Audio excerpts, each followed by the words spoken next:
आपने कहा कि अगर वो सीट आरजेडी को चली जाती है, देखिए सबसे पहले तो मैं ये कहूँगा कि जो विरासत की सियासत हावी है, विरासत की सियासत नहीं होनी चाहिए।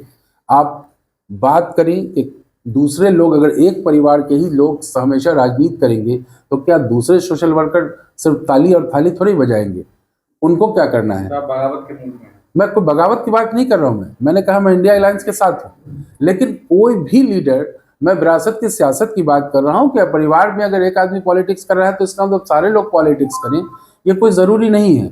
आप दूसरे को मौका देंगे ना। आपने एक परिवार से तो देखा 10 साल में 20वीं और 5 अभी 3 साल 5 साल तो लगभग होने जा रहा है मौजूदा विधायक को। अब देखिए क्या हालत है, क्या शिक्षा के क्षेत्र में कुछ काम हुआ है?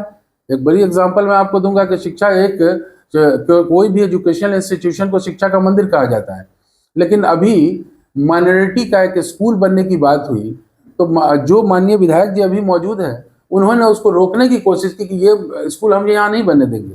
तो जो सत्ताधारी पार्टी, जो सत्ता में रहते हुए एक स्कूल यानी जो पढ़ाई का, शिक्षा का मंदिर है, उसको रोकने की बात करता हो, वो क्या विकास की बात करेगा? सबसे पहले तो आप तमाम मीडिया बंधुओं का शुक्रिया कि आज इस प्रेस कॉन्फ्रेंस को ज्वाइन किया आप लोगों ने। आपने एक सवाल किया कि कल परसों बिस्फी में एक जनसंवाद कार्यक्रम रखा गया था, उसमें उद्देश्य पूछ रहे थे आप।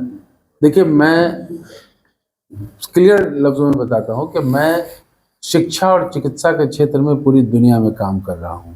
लगभग दुनिया के 67 देशों के साथ शिक्षा के क्षेत्र में और चिकित्सा के क्षेत्र में जुड़ा हूँ, जिसकी एक मिसाल मधुबनी जिला का सबसे बड़ा प्राइवेट हॉस्पिटल क्रिप्स हॉस्पिटल मधुबनी है, वो भी मेरा ही है। मैं क्रिप्स हॉस्पिटल का चेयरमैन हूँ। मकसद ये था कि बिस्फी में जो हम लोग बचपन से देखते हुए आ रहे हैं कि शिक्षा और चिकित्सा की हालत, सड़क की हालत जो खराब है, उसको कैसे ठीक किया जाए, असल मेन मकसद ये है। मैं जनता के बीच जाकर के जनता के ओपिनियन को समझने के लिए एक बड़ा प्रोग्राम करने की कोशिश की थी कि जनता इसमें आए और अपनी अपनी बात रखे। जन संवाद का मतलब एक दूसरे की बात को सुनना और समझना। उसमें बहुत सारे लोगों ने अपनी अपनी बातें रखी। हमारा मेन उद्देश्य कि किसी भी शहर को, किसी भी मोहल्ले को, किसी भी ज़िला को, किसी भी मुल्क को अगर तरक्की की तरफ लेके जाना है तो उसमें एजुकेशन सबसे इम्पोर्टेंट है। अगर हम शिक्षा की बात करते हैं तो जब तक शिक्षित नहीं होंगे हमारे अंदर जीने का सलीका नहीं होगा, जीने का तरीका नहीं होगा। हम कैसे अच्छा कर सकते हैं उसके लिए हमें शिक्षित होना ज़रूरी है। हमारा मेन फोकस ये था कि हम गांव से लेकर के शहर तक ये कोशिश करें कि शिक्षा कैसे अपग्रेड हो। हम लोग बहुत अच्छी तरीके से जानते हैं कि पूरे हिंदुस्तान में एक मैसेज है कि बिहार में सबसे ज़्यादा IAS IPS होते हैं। रियलिटी ये है कि आप लोग अगर देखा होगा आपने रिपोर्ट, तो उसमें अब वो चीज़ नहीं रही। और UPSC क्वालिफाई करने वाला रेशियो अच्छा है हमारे पास, लेकिन बेसिक एजुकेशन जो है, हम लोग primary school, high school, middle school, colleges जो हमारे यहाँ हैं, इनकी स्थिति बहुत अच्छी नहीं है। तो इस पे मेन काम करना है। और कहीं भी सरकारी ऑर्गेनाइजेशन ही आगे बढ़ सकता है। आप रैंकिंग की बात करें तो हिंदुस्तान में मेडिकल में सबसे ऊपर एम्स है, इंजीनियरिंग की बात करें तो सबसे ऊपर IIT है, मैनेजमेंट की बात करें तो सबसे ऊपर IIM है। ये सब सरकारी ऑर्गेनाइजेशन है, ये सब गवर्नमेंट के इंस्टीट्यूशन है। आपने देखा होगा कि लोग बड़े प्राइवेट स्कूल में बच्चों को पढ़ाते हैं और सोचते हैं कि मेरा बच्चा IIT में एडमिशन हो जाए, एम्स में एडमिशन हो जाए, मेरे बच्चे का IIM में एडमिशन हो जाए। तो आप गौर करके देखिए कि प्राइवेट स्कूल में पढ़ा के सरकारी में एडमिशन लेने की सोच रखते हैं आप।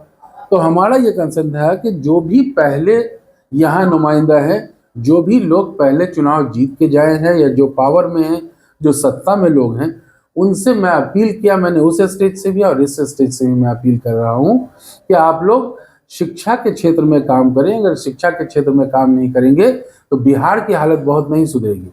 मैं स्पेशली बिस्फी विधानसभा की बात कर रहा हूँ कि बिस्फी विधानसभा में जब मैं सर्वे कर रहा हूँ तो सरकारी स्कूलों पे कोई काम नहीं हो रहा है, जबकि सरकारी स्कूल में बिल्डिंग फ्री होती है, टेबल कुर्सी वहाँ मौजूद रहता है, टीचर्स को कोई तनख्वाह नहीं देनी होती है, सिर्फ सिस्टम को ठीक करना है।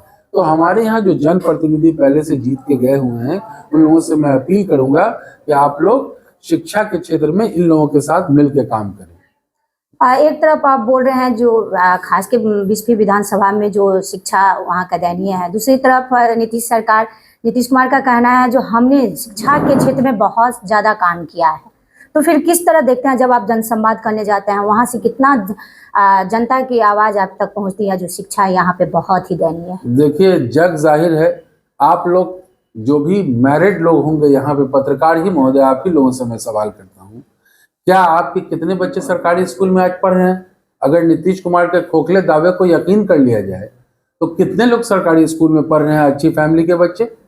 वो प्राइवेट स्कूल में पढ़ा के सरकारी कॉलेज में एडमिशन के लिए जरूर फिक्रमंद है, उसके लिए ट्यूशन भी है, प्राइवेट स्कूल्स भी है। तो नीतीश कुमार के दावे कंप्लीट खोखले हैं शिक्षा के क्षेत्र में। और चिकित्सा के क्षेत्र का भी वही हाल है। शिक्षा के क्षेत्र में मजबूती से काम करने की जरूरत है। मैं सरकार को कहूँगा कि आप काम कीजिए, अगर बिहार को सुधारना है तो पहले शिक्षित करना पड़ेगा।